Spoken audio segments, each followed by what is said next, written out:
Hey everyone, welcome back to the channel, and today I have a video about LEGO Star Wars Skywalker Saga because yesterday I completed the prequel trilogy. Because I'm doing the game in timeline order, so I'm doing 1, 2, 3, 4, 5, 6, and then 7, 8, and 9 to finish off. So, my thoughts on the prequels. Let's do this, a film by a film. And of course that means we're starting with 1999's A Phantom Menace. This was a really strong introduction to the game. It got all the main story details perfectly. And I have to say, the recasting of Qui-Gon Jinn from Liam Neeson to Tom Kane, who, for those of you who don't know, was the narrator voice in the Clone Wars, as well as Yoda in the Clone Wars. He was cast as Qui-Gon Jinn, and he was amazing at the role. He pretty much aced it. I was so amazed with how well he did. And James Arnold Taylor returning as Obi-Wan from the Clone Wars. Yes. That was just the biggest yes of all time. And one of my favourite details was how Jar Jar didn't actually get that much time in the game. I do not like Jar Jar. I'm sorry, I just don't like him. Nothing against the actor Ahmed Best. I'm just not a big fan of the character. He really annoys me. So, but I will admit, his level that he did get was quite damn good. I'll be honest. I was pretty impressed. And in all honesty, I was pretty impressed with the entire film. They did, like I said, pretty much everything right. The Darth Maul boss battle was perfection. It was so damn cool. And the boss fights in this game, just as a side note, really fun, by the way. They are incredibly interactive. And it isn't just as simple as hit him, hit him, hit him. You've got to do, there's a few quick time events. And I've got to say, that was a really nice surprise and a welcome one. And you did get quite a good ship selection when you unlocked ships in that film. For example, you unlocked the N1 Starfighter. I think, yes, you did unlock the Royal Yacht, Padme ship. And, well, it was just really good. Now, for number 2, Attack of the Clones. Now, Attack of the Clones, I feel as though it was a little rushed. It was there was a couple of quite big things missed out, such as, well, thankfully, the entire Anakin and Padme on Naboo section, such as the I don't like sand. Thank God, but it was a little bit rushed. It made my heart cry when we were able to go back to Kamino and be introduced to the clones again. That made me so happy to see. And as you were walking through Kamino, you ended up face to face with a clone commander.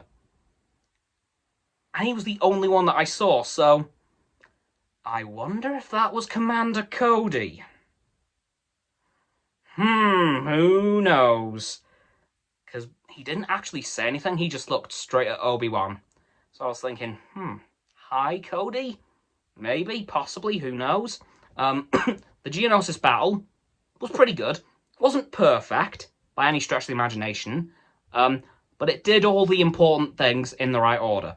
You had to kill the Nexu, the Reek, and the Acklay, and I did them as the screen-accurate characters, so I had Anakin kill the the Reek, I had Obi-Wan kill the Acklay, and Padme finish the, I'm pretty sure it was the Reek. Yeah, the Reek. And then you got to kill Jango Fett, which, well, you didn't actually do that. He was just trampled on by everything. He was crushed by an LA-80, which finished the job. But there's something else I need to mention about the clones and Jango Fett. They were voiced by D. Bradley Baker, who, again, for those of you who don't know, voiced the clones in Star Wars: The Clone Wars. So that made me incredibly happy. And Tom Kane returned as Yoda. And this game, sadly, is going to be his last performance, as shortly after finishing his opening for the Bad Batch, because in the first scene of the Bad Batch they did a Clone Wars style intro, which was very cool.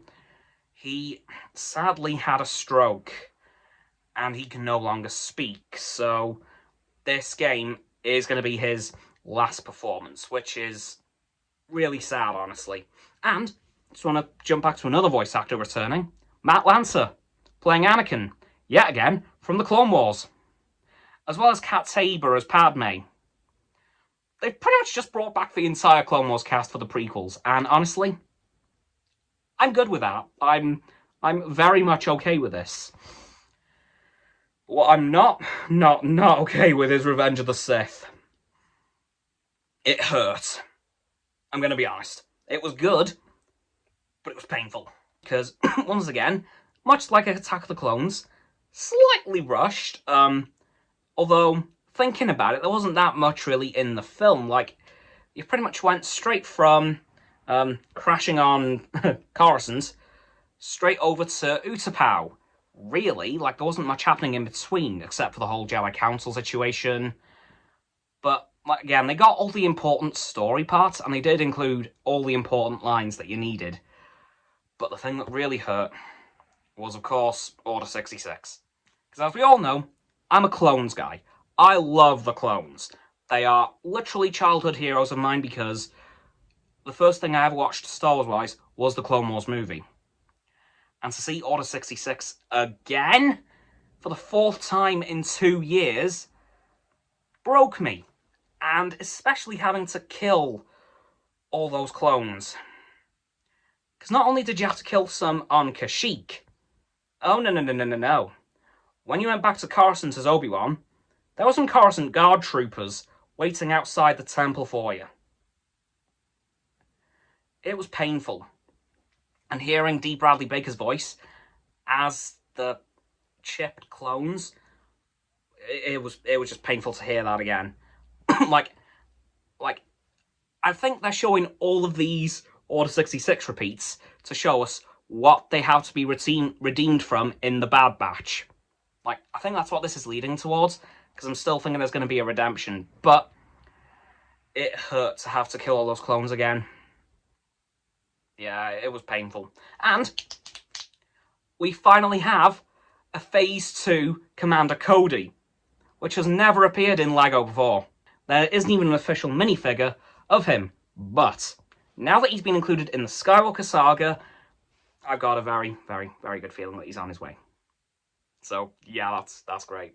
I haven't yet unlocked any of the capital ships. I believe they're all in the original trilogy. Now, I will admit, I have started A New Hope. But I'm going to talk about those on Sunday in my stream. Because I'm going to talk, because I'm probably not going to finish the original trilogy before I have a chance to do a video like this again.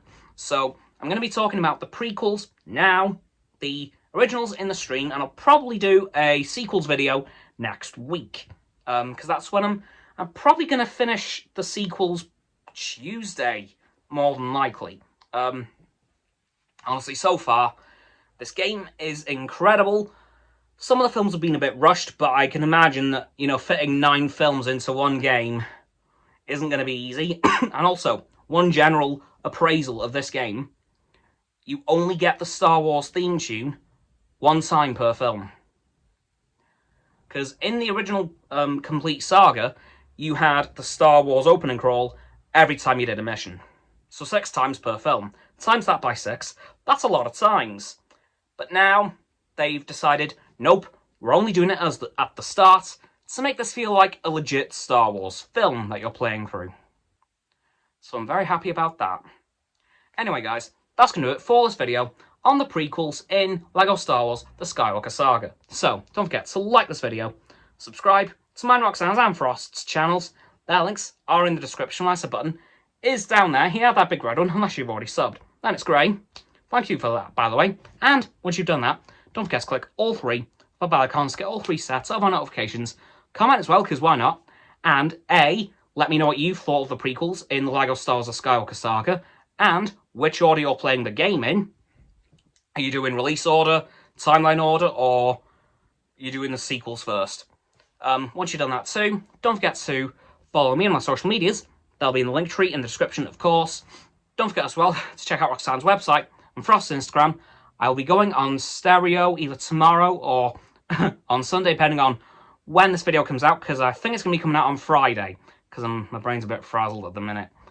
Once you've done that too, don't forget to check out Roxanne's website and Frost's Instagram.